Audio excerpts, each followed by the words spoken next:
meeting topic of self-discovery, as that's all we're about at the Gavel Club. Self-discovery, your talent for public speaking, right guys? Right. You know, I always take the chance to glaze my club every chance I get, because who can blame me? It's my club. I helped found it. But really, a lot of people in this room don't really know how our club started. I mean, I see a lot of faces that worked there back in February 2023. So I thought I'd give everyone a quick rundown of the club's history, how we got here, some of the mistakes we've made on our way, because that's really what self-discovery is all about. It's about making mistakes and growing. Getting started right away, I received a call from one of my friends in February of 2023. This friend, who's not in the club right now, said, "Hey John, I got a friend. His name is Andrew. You might know him. You went on vacation with him once, remember? Anyways, he's got a public speaking club. And I want you to join, because he invited me, and you're my friend, so I invite you." And I just sit there like, okay. So long story short, I did end up accepting the offer, because I'd taken public speaking in the past, and we could all use a little more public speaking in our lives. When I got to the club, what I realized was that Andrew had taken a few of his friends that he knew, and he gathered them all together for his brand spanking new public speaking club in a sort of friend group manner. We had all the members, time to get started, time to host our first meetings. At first, we didn't even have a place to meet, so we did the next best thing, which was Zoom. Zoom is great enough. We still got our meetings done with Zoom. The general structure right here hasn't changed for 3 entire years ever since the founding of the club. But there's just one problem with Zoom. Because I remember my first table topic ever. It was something about life on Mars. I talked for maybe 50-ish seconds, which wasn't bad. But the bad thing was that I was on Roblox the entire time while I was speaking. Like, I was speaking into my mic and then my hands were going, which really distracts things a bit, I dare say. So we really had to get a place to meet. And eventually, after a lot of different choices, like even hosting meetings at Andrew's very own house, we settled on Summit Middle School. That's great. We now have a meeting hall. We can now host our meetings, right? There are still a lot of roadblocks in our way. The first problem were the people in our club. We were all friends. We all knew each other at the time. It wasn't like right now where everyone is from everywhere and we have all our new members from discovering us off of the internet and everywhere else. We were all friends, we all knew each other, and this was a problem because whenever we'd host a meeting, it would be absolute chaos. You see, the agenda here, it used to be so that anyone could edit this, anyone could change the names, anyone could change the roles. It was convenient, see?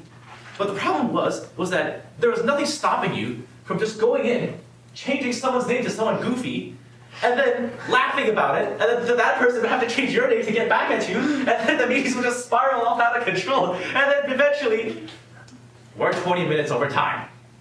So something had to change. Luckily, that change came in the form of the new year, when everyone left for some reason. I don't know why, maybe they were just busy, maybe it's because we changed the clubs to be on Thursday instead. But in any case, a lot of our old friends all left, and they haven't been back to this day, which meant that there was only a few people left. It was Franklin, Andrew, and I. And that's the story of how I became an executive. Not because I was good at public speaking, I was very active at public speaking at the time, but no, it was because there was no one else to do the job. But anyway, we just had to keep going at this point, and we got to find new members. Our solution for new members ended up being just spamming every single middle school in the district going, "Oh, please, join our public speaking club, we need new members, please." No one ended up responding. All our new members came from word of mouth and our website. Still salty about that. In case we have new members, and this is where our next big mistake comes in, the age of our new members. When we were advertising, we set a lower age limit of 6th grade. And we thought this was reasonable. 6th graders, when I was a 6th grader at least, I thought I could handle the Gavel Club meeting. It can't be that bad, right? It was in fact that bad. These 6th graders did not want to speak at all. We spent hours in meetings, pulling our hair out, trying to figure out how to get our damn members to start talking, how to get them to do table topics that are longer than, say, 12 seconds. We thought so long about it, and we never actually came up with a solution. We ended up just waiting until all of them grew up. And you know what? It all worked out in the end, because some of those 6th graders are here with us in the group today with absolutely great public speaking skills. So sometimes it's just a matter of waiting. At this point, we waited a long time. It was about our 1st anniversary, and I think that after a lot of our members matured and we got rid of some of the more problematic ones, we had a good community of people willing to learn, and we could start learning. So what did we do? We contacted a trusted adult, Toastmasters clubs. They had the experience, they're adults, surely they can come teach us, right? Unfortunately, here's about how the conversation went. We went up to the Toastmasters and said, oh, hey, we got a Gavel Club here. We'd love for you to be able to teach some of our members about public speaking and how to speak better, and maybe you could come over and give an education session. And they went, oh yeah, sure. I'll get back to you in maybe 6 months. Seriously? 6 months? Are you going to wait 6 months for someone to come in here for 15 minutes and deliver a short, tiny speech about... I don't even remember. But in any case, they were adults, and they had stuff to do in their lives, and we didn't. So, what did we do? We ended up just delivering our education sessions ourselves. And that's what we do to this very day, and they've been pretty successful, I'd say. I think that we've done a great job of not having to rely on busy adults with their busy schedules meddling in our affairs. And that sort of brings us up to speed on where we are today. I only have 7 minutes, but 7 minutes is not nearly enough to cover everything that we've done.